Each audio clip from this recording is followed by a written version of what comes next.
So some people haven't really thought about grilling or smoking turkey in particular. What would be a good starter dish for them to try? Maybe something familiar like a burger or fajitas, or what would you recommend? Well, yeah, burgers for sure. When it's burger night around here, pretty much once a week, burgers can be made out of a lot of different things, and turkey burgers are great. And even if you're just getting started, buy the ones that are pre-made, so you don't really have to do anything. You just make sure you get it cooked right. So that thermometer is going to come in handy, but a burger is a pretty easy way to go and get you started. Now, the other thing and I've got some in the freezer, in the refrigerator rather, I'm going to cook tomorrow, turkey tenderloins. You see these in the store a lot. It's a little tenderloin muscle. They're usually packaged 2 or 3 together. You can do so many different things with those. You could season them however you want. You could make fajitas. You mentioned that. You could cook them and then chop them up and make fajitas. I'm actually going to cook them tomorrow. I'm going to smoke them for a while, slice them, and make a tamale pie out of them. But you don't have to do anything that fancy. You could just put salt and pepper on it and grill it, again, to 165. No more than that, because you don't want it to be dry. 165, take it off and slice it and just serve it with a side dish, and you'd have a great meal. Real simple, and that'll help you get your confidence level up. And then you can start moving on to whole birds and doing more exotic things, even with those tenderloins. We see the turkey slices a lot too. Turkey cutlets, they call them. Those work out nice because you can marinate them and then grill them quick, and then you can do all kinds of things with them. I recently made a TLT sandwich with those the other day, a turkey, lettuce, and tomato sandwich, and it was pretty darn good. I love it. So it sounds like I'm coming to your house for dinner soon. It is what it sounds like to me. But I mean, you talk about the versatility of the different cuts, and you've already spoken a little bit to the marinade. What are the benefits of grilling versus other methods of preparing turkey? Well, the reason I like to grill mostly is the food tastes better. I mean, I can cook in a frying pan or in the oven. I can cook those same exact things. They're not going to taste as good as they are on the grill. I think that's the fun of it. And of course, I'm lucky enough to live in Florida where we get to grill all year. But if you're up where it's cold, you like to get outside in the summertime. You want to be outside. So that's part of it. But it always there's just so much more to it than just the cooking.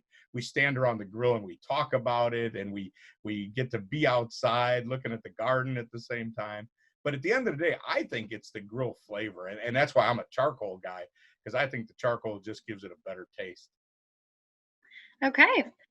It's a little controversial maybe, but do you recommend brining your turkey, or do you speak specifically to a marinade or rub or anything else? Yes, I like all those things.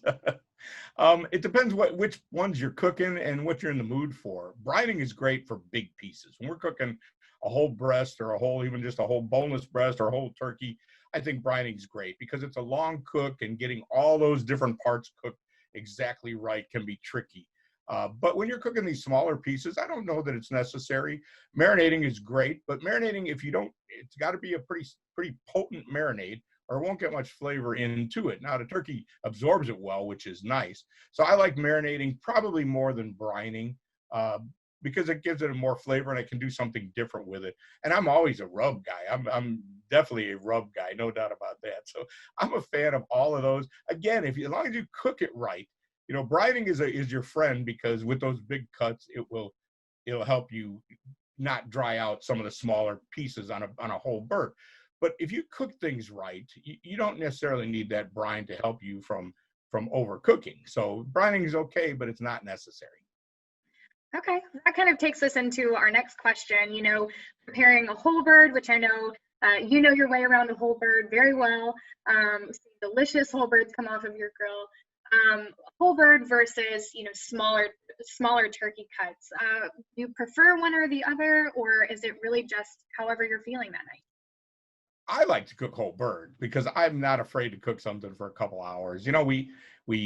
I think back to when I was a kid, my grandma, she would cook that turkey for 8 hours, and there was just no reason to cook it that long. But it became, I think we're all intimidated by that because we think about it taking so long to cook. But now we have smaller birds regularly in the store. They take 2-3 hours to cook. So I don't think it's that intimidating of a process. And I like dark meat, and I like white meat, and I like to have the carcass to make some soup out of when it's over. So, and I've really been cooking whole turkeys lately in pulling the meat, the whole pile of meat off of there and making it for sandwiches and other dishes and stuff. And I really enjoy that. And I think, so I like cooking whole turkeys, but I like them parts too. Don't get me wrong. I'm pretty wishy-washy on some of this stuff because I kind of like it all. I love it. We love it all too. This one's kind of open-ended. Are there any pro tips that you'd like to share as someone who's seen their way around a grill? Well, go for it for one. Don't be intimidated by things. I talk to a lot of guys, they spend so much time watching videos to learn how to cook something. Just get some meat and put it on there and cook it. I think that's the way to go. Again, those turkey tenderloins, it's just not that hard of a thing to cook. So give it a try, and you're going to be really surprised how well you can do it yourself. So jump right in. Don't what I think is the best advice I can give you.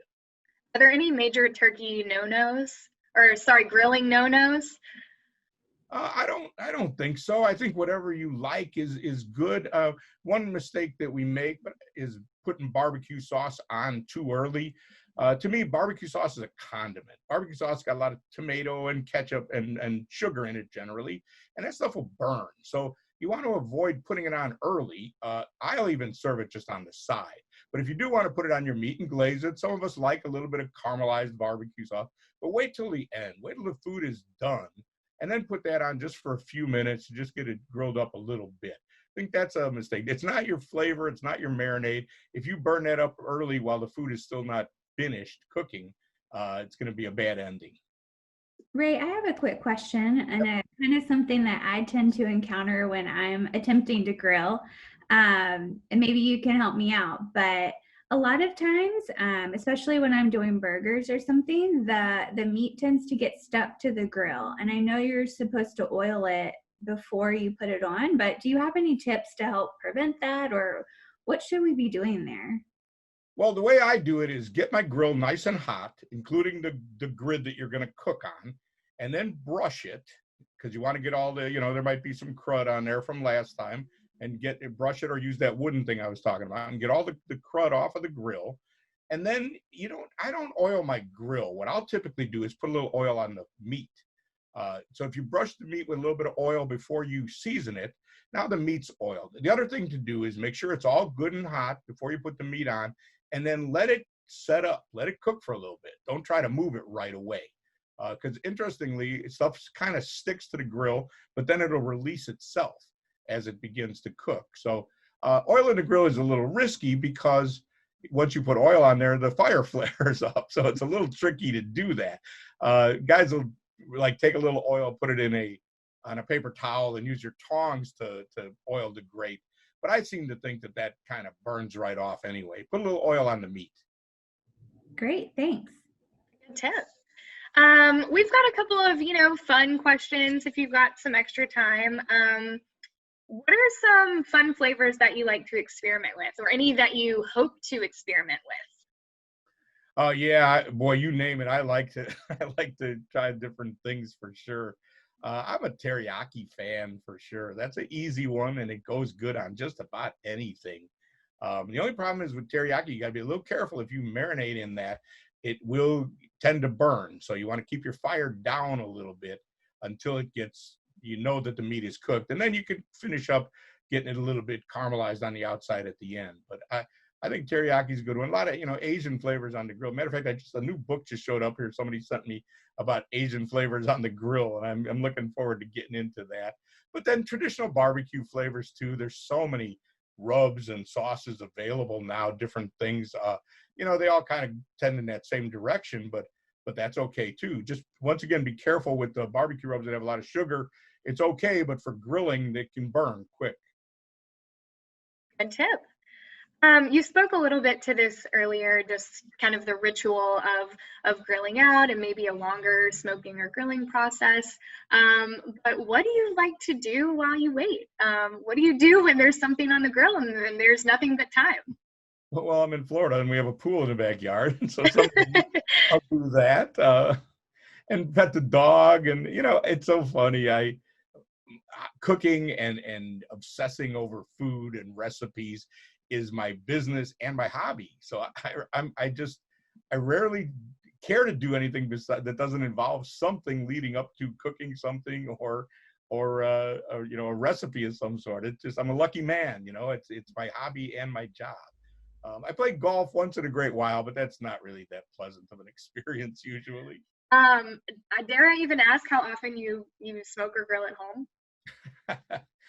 Well, lately it's been a lot. I've been around the house a lot, like a lot of us, which is great because it's given me and I think a lot of other people the chance to get after some of those things you were thinking about cooking that you didn't. I've done a few recipes for you guys, some of the turkey recipes. Tomorrow I'm making a tamale pie and some smothered smoked turkey thighs tomorrow. So it's so it's like I'm calling that a day's work, but I will eat that for dinner, both of those. So it works out kind of nice. Average probably 3-4 days a week, but lately it's been more than that, and that's fine. I think that's what I've looked forward to the most throughout this whole quarantine process is always looking forward to my next meal, and sometimes it takes me all day to prepare the meal, so I appreciate that. And we'll kind of wrap it up with, do you have any funny grilling stories or maybe a major grilling disaster or something funny to share as we wrap up? Well, I'll tell you about the one. I've tried a lot of different things and recipes, and you get to where you got a pretty good idea of what it's going to taste like and what may work, and you may miss by a little bit, but it'll be a pretty good in the ballpark. But one time I thought I had this idea that horseradish and pineapple in a marinade would be really good, and I made that, and it was terrible. That one stands out as a screw up of epic proportions, so I would not try that. Other than that, the worst things are all still pretty good. You still get to eat your mistakes, we like to say. Well, Beth, do you have anything you want to add? No, I think this has been really, really helpful. We're really looking forward to sharing more of your recipes, Ray, especially coming up during the month of June, which is Turkey Lovers Month. We're going to be sharing the recipe for that whole turkey like you talked about that you've been pulling, as well as a ton of others. So we're really excited to try those, and we've been inspired to try some stuff at home, and I'm glad to know that you're just a text or a phone call away when I don't know how to light my grill or do something else. So thank you. You could have the personal service. Thanks. Thank you so much. All right, thanks, girls.